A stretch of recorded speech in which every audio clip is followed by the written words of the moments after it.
Hi, it's Alex Cosper for SacTV.com.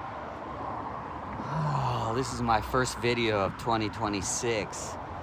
I didn't really get to do too many at the end of 2025 because my father, I was looking after him the past 5 years as his caretaker and financial representative. He was 85 when I came back home in 2020 in Sacramento. I had been living in San Diego for 6 years with a friend down there.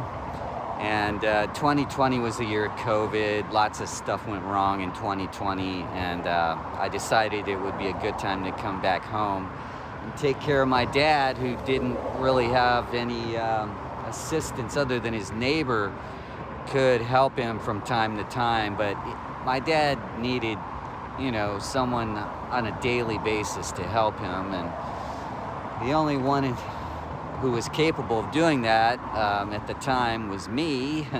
And it was just, I think, the right timing for me to come back home and help him out.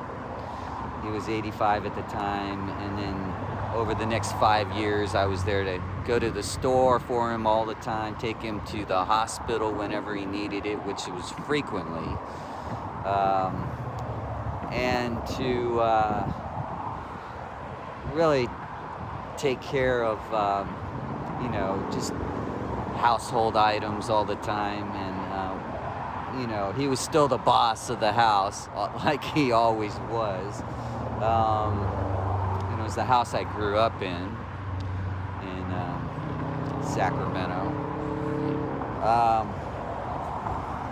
But I reflected on how he helped me so much during my life, especially putting me at what he thought was the best high school in town at the time, which was Rio Americano on the American River. And that really helped me a lot, because that's how my radio career started. Was they were one of 2 or 3 high schools, I think 3 high schools in Sacramento, also if you count West Sacramento, that had radio stations. And that was kind of my dream, to be in radio. And he knew that at the time in the late 70s. And Rio also had a high academic rating. It had famous people that had gone through there. including one of my classmates, Jane Sibbett, who was who was a future star of the TV show Friends in the 90s. She played not a primary role, but a reoccurring role, and did some historic things with the show. I think it was the first gay marriage on TV. Anyway, she was music director of the radio station where I started. That was KRAT, and they had an AM signal at the time that you could get in your car in the parking lot, but the signal wasn't strong enough to broadcast all over town, but enough for the parking lot to where anyone who went to Rio could hear the station. And they had it blasting at lunch for like an hour on the quad. So that's where a lot of people had lunch, and they could hear music on KRAT, which was a free-form format, wide open, you know, more so than most stations in town at the time. So the DJs got to pick their own music and say whatever they want, you know, within sensible boundaries. And that's where my radio career started. So I owe a lot of that to Rio Americano and its radio and TV instructor, Chuck Gebhardt, but also my dad, Charles Cosper, who decided in 1978 that he would move the family to that part of Sacramento where I can go to Rio Americano. I thought that was good for the family, and yeah, that was, at the time, the best choice he could have made for our family, I think. And since then, Rio has produced a lot of amazing talent. While I was going to Rio, one of the students I knew that was a few years younger than I was an original founder of the electric vehicle company Tesla. A lot of people think Elon Musk started that company, but he didn't. He was just an investor who came in years later, and as an investor had a lot of influence, of course. That's how it works in business. And so he put in enough money to where he could start picking his board of director friends to serve on Tesla's board. And eventually they elected him as CEO. So that's how it all happened. Elon did not have an engineering degree or anything to where he knew about building electric cars. He just bought his way in. And that's similar with SpaceX as well. He is not a rocket scientist, doesn't have a degree for that, but knew the right people to coordinate a plan where he ended up being CEO.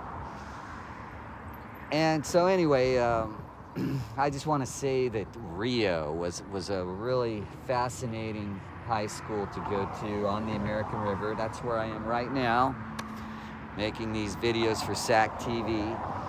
And I will continue to do that in 2026. I just want to pay tribute to my dad, who passed away in December, 3 days before Christmas. I had put him in a nursing home in December.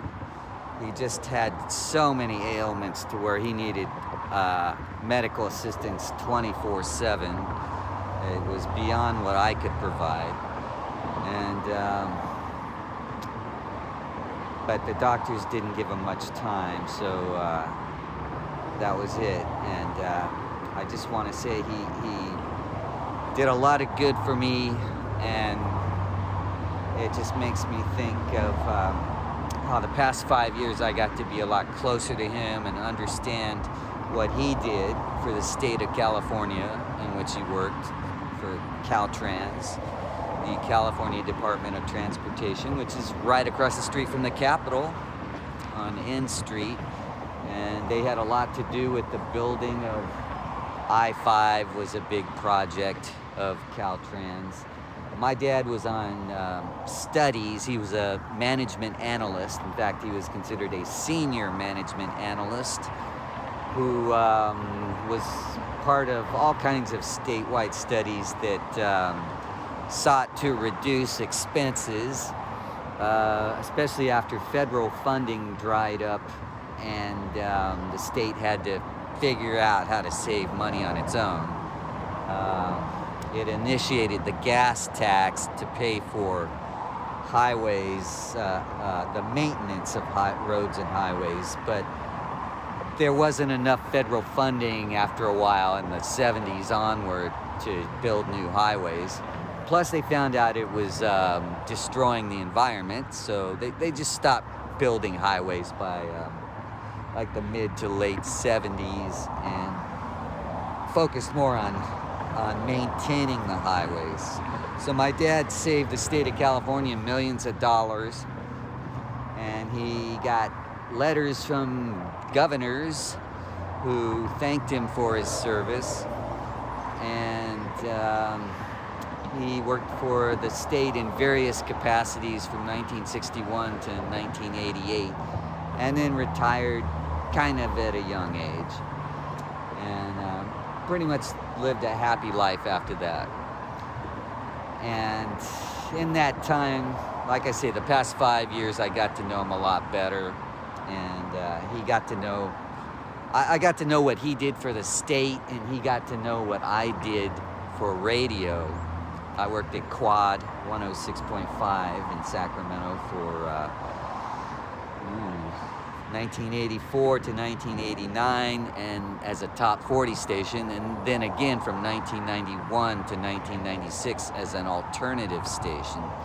And that was the heyday of Quad, I thought, during its alternative years. A lot of people remember that station. So I was on the air, and I was program director. And so my dad, he kind of thought I was just a DJ all those years and didn't really listen because it wasn't his kind of music. He was really into big band music and a lot of pre-rock and roll music, a lot of classical music. And I'm more the rock and roll generation guy who is an encyclopedia on all that, plus Sacramento local music. And we lived in different worlds, but if you combine those two worlds, we were together. We were a team of experts from 1890s to the present on music history. My dad was a musician. He played saxophone and clarinet, which was his favorite instrument, flute, harmonica, and guitar, and dabbled a little in piano. So he knew a lot about music. He knew how to read and write. He didn't write much music, but I could tell that he loved to read music and could play classical pieces. I mean, he was very proficient as a musician, as a young musician in the 1950s. And he was friends with a pop group that actually had a top 10 hit back then, and they were called the Bell Sisters, Bell Sisters, originally from the South, like Kentucky, but based in Southern California, where my dad was based at the time. And he played in jazz bands, and I guess through that he knew this group, the Bell Sisters. And they had a top 10 hit, signed to RCA Records. It was called Bermuda, and it's actually a pretty nice song. And it's not one of those memorable hits, but it's an interesting song to listen to and compare it to what else was popular at that time, and it's actually a very unique song.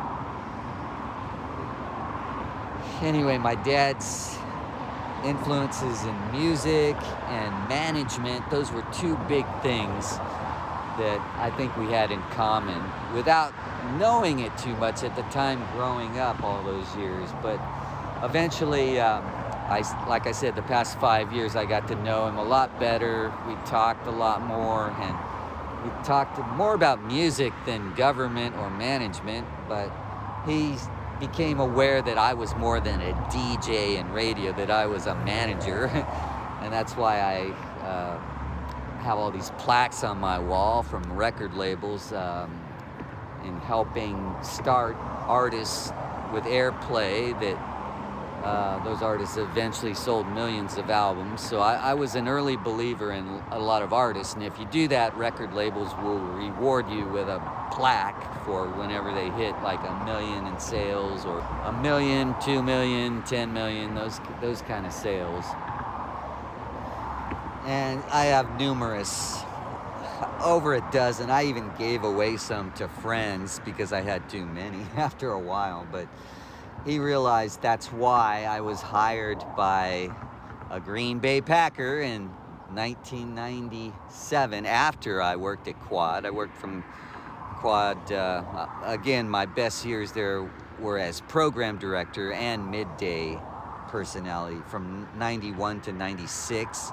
And then from 97 to about 2001, I was a writer for a music radio industry magazine called Virtually Alternative.